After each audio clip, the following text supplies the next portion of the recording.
बिस्मिल्लाहिर्रहमानिर्रहीम, अस्सलाम वालेकुम। आज की वीडियो में मैं आपको सोलर बिल की कंप्लीट कैलकुलेशन बताऊंगा। आज तक जितनी भी वीडियोस मैंने यूट्यूब पे देखी हैं वो सारी वीडियोस या तो सोलर पैनल पे बनी हुई हैं और या फिर सोलर पैनल की तमाम कैलकुलेशन पे बनी हुई हैं। कोई ऐसी वीडियो आपको यूट्यूब पे नहीं मिलेगी जिसमें आपको सोलर बिल की या नेट मीटरिंग का जो बिल पहले जनरेट होता है उस पर कोई ऐसी वीडियो हो जिसमें उसकी कंप्लीट कैलकुलेशन बताई हुई हो। वो कैलकुलेशन कि जिसमें आपको पता चले कि बापड़ा आपसे किस रेट पे चार्ज करता है बिजली और बापड़ा आपको किस रेट पे बेचता है। जो आपका सोलर बिल होता है उसमें उसके ऊपर 4 रीडिंग्स आ रही होती हैं। ये 2 रीडिंग्स आपकी इंपोर्ट की होती हैं और 2 रीडिंग्स आपकी एक्सपोर्ट की होती हैं। 2 रीडिंग्स वो होती हैं जो आपने एज ए इंपोर्ट बापड़ा से आपने इंपोर्ट की होती हैं। 2 रीडिंग्स वो होती हैं, उसमें 2 टाइमिंग्स होती हैं। एक ऑफ पीक आवर्स में आपने इंपोर्ट की होती है रीडिंग और एक आपने यूनिट जो है वो पीक आवर्स में इंपोर्ट की होती है। इसी तरह आपने आपकी एक जो दूसरी 2 रीडिंग्स आ रही होती हैं वो एक्सपोर्ट की आ रही होती है। उनमें भी एक रीडिंग जो है वो ऑफ पीक आवर्स की होती है, एक्सपोर्ट होती है, और एक होती है पीक आवर्स की एक्सपोर्ट। अब चूंकि आपका सोलर पैनल है वो पीक आवर्स में जनरेट नहीं करता यूनिट, क्योंकि पीक आवर्स शाम ग़ुरूब आफ्ताब के बाद स्टार्ट होते हैं, तो ग़ुरूब आफ्ताब के बाद जो है आपका पैनल जो है वो काम करना छोड़ देता है। इसलिए जो पीक आवर्स की रीडिंग होती है वो सेम रहती है और जो ऑफ पीक की जो रीडिंग होती है चेंज होती रहती है। यानी कि वो जितने आप एक्सपोर्ट करते हैं वो उसके हिसाब से आपकी रीडिंग आती रहती है। अब जो ऊपर वाली 2 रीडिंग्स होती हैं आपके बिल पे, नेट मीटरिंग का जो बिल होता है उसके ऊपर जो पहली 2 रीडिंग्स होती हैं वो आपकी इंपोर्ट की होती हैं और सबसे टॉप पे जो रीडिंग होती है वो होती है इंपोर्ट ऑफ पीक की, और उससे नीचे जो सेकंड नंबर पे होती है वो होती है इंपोर्ट ऑफ पीक की, और उससे नीचे जो होती है वो एक्सपोर्ट ऑफ पीक होती है, और जो चौथे नंबर पे होती है वो होती है एक्सपोर्ट पीक आवर्स की। अब जो आपका जो सोलर बिल है वो किस तरह कैलकुलेट होता है ये मैं आपको आज की वीडियो में बताने लगा हूँ।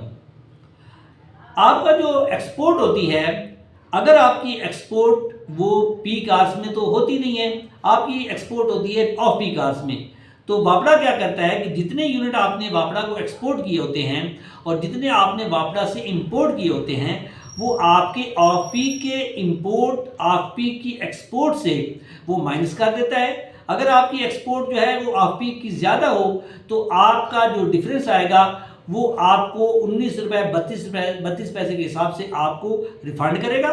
और जो पीक आवर्स है, पीक आवर्स चूंकि आपने पीक आवर्स में एक्सपोर्ट नहीं की तो पीक आवर्स की टोटल रीडिंग जो है वो आपसे चार्ज कर लेगा।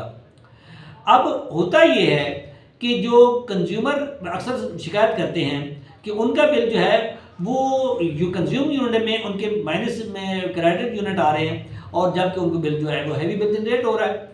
अब जो कंज्यूम यूनिट में जो यूनिट आते हैं वो actually total export minus total import का जो नेट इफेक्ट होता है। यानी कि अगर आपका बिल जो है आपके बिल में जो टोटल इंपोर्ट आ रही है including off peak and peak, और उसको अगर आप total export off peak and peak की टोटल एक्सपोर्ट में से माइनस करेंगे तो जो नेट यूनिट आएंगे वो आपके कंज्यूम यूनिट में आएंगे।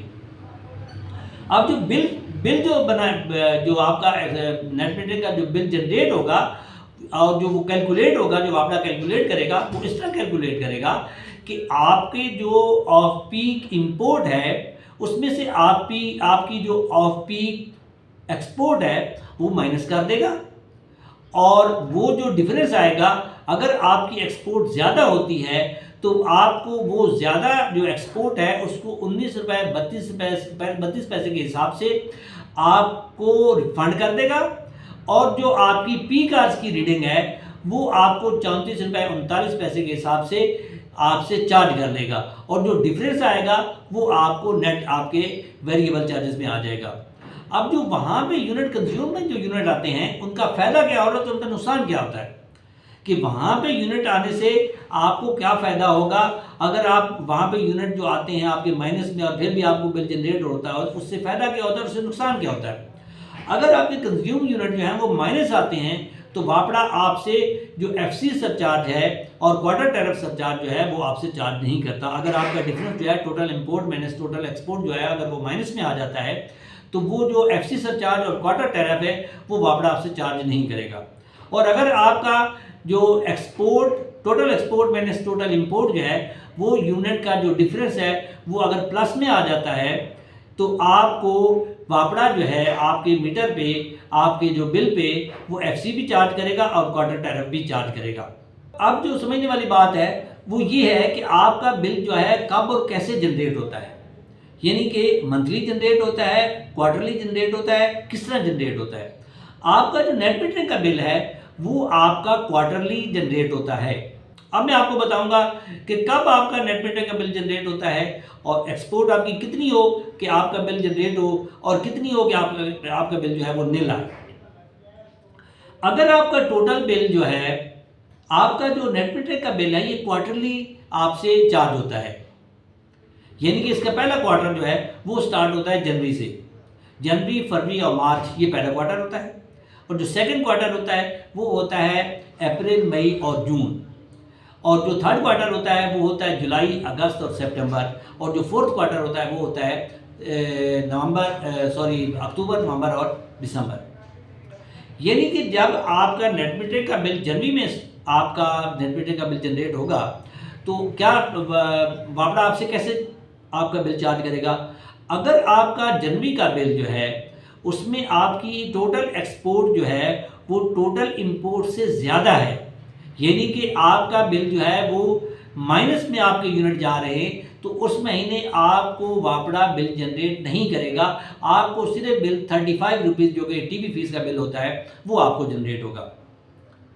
इसी तरह दूसरे महीने में अगर आपका बिल फिर आपकी एक्सपोर्ट जो है, टोटल एक्सपोर्ट जो है वो टोटल इंपोर्ट से ज़्यादा होती है, तो आपको दूसरे महीने भी यानी कि क्वार्टर के सेकंड मंथ में भी आपको बिल जो है वो जनरेट नहीं करेगा। और तीसरा क्वार्टर जब आएगा तो कंप्यूटर जो है वो आपको टोटल बिल जनरेट करेगा। वो आपका क्या करेगा, वो आपकी जनवरी से लेकर टोटल इंपोर्ट मार्च तक, टोटल इंपोर्ट जनवरी से लेकर मार्च तक टोटल इंपोर्ट और टोटल एक्सपोर्ट को माइनस करेगा और नेट इफेक्ट जो आएगा उसके मुताबिक आपका बिल जो है वो जनरेट कर देगा। अब कुछ बिल ऐसे होते हैं कि उनका बिल जो है वो उसी महीने जनरेट हो जाता है। वो कैसे जनरेट होता है, वो इस तरह जनरेट होता है कि जब आपकी एक्सपोर्ट जो है आपकी इंपोर्ट से कम होगी, चाहे वो 1 यूनिट भी कम हो, तो आपको वापड़ा उसी महीने जो है वो बिल जनरेट कर देगा। और अगर आपकी जो एक्सपोर्ट है वो इंपोर्ट से ज़्यादा है तो फिर आपको बिल जो है वो जनरेट नहीं करेगा। वो आपके क्वार्टर में जाके आपका टोटल हिसाब करेगा और टोटल क्वार्टर का लास्ट मंथ होगा उसमें जाके वो आपका जो है टोटल हिसाब किताब करेगा। उसमें आपके जितने यूनिट कंज्यूम हुए होंगे उसके वो इंपोर्ट और एक्सपोर्ट का डिफरेंस लेकर वो आपका बिल जनरेट कर देगा। उस वक्त अगर आपकी एक्सपोर्ट जो है वो इंपोर्ट से ज़्यादा होती है तो वो क्या करेगा कि आपकी जो एक्सपोर्ट है ऑफ पीक की वो आपकी जो इंपोर्ट ऑफ पीक की है उसमें से माइनस कर देगा। अगर आपके यूनिट जो है वो क्रेडिट में होंगे ऑफ पीक के तो आपको वो 19 रुपये 32 पैसे के हिसाब से आपको रिफंड करेगा।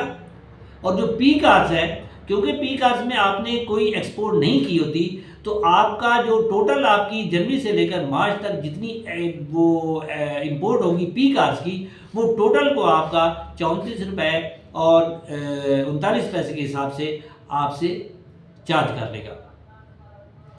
अब यहाँ पे देखने वाली बात यह है कि आपने पिछले 2 महीनों में कोई बिल आपने पे नहीं किया, लेकिन आपको बिल जनरेट भी नहीं हुआ। वो इसलिए जनरेट नहीं हुआ कि उस महीने आपकी जो एक्सपोर्ट थी वो इंपोर्ट से ज़्यादा थी। अब चूंकि क्वार्टर एंड हो रहा है तो अब अगर आपके यूनिट जो है वो total export minus total import जो है जनवरी से लेकर मार्च तक total export minus total import जो है वो अगर उसका डिफरेंस जो माइनस में आता है तो उससे आपको फ़ायदा ये होगा कि आपको क्वार्टर के थर्ड मंथ में आपको जो वापड़ा है वो एफसी और क्वार्टर टैरिफ चार्ज नहीं करेगा।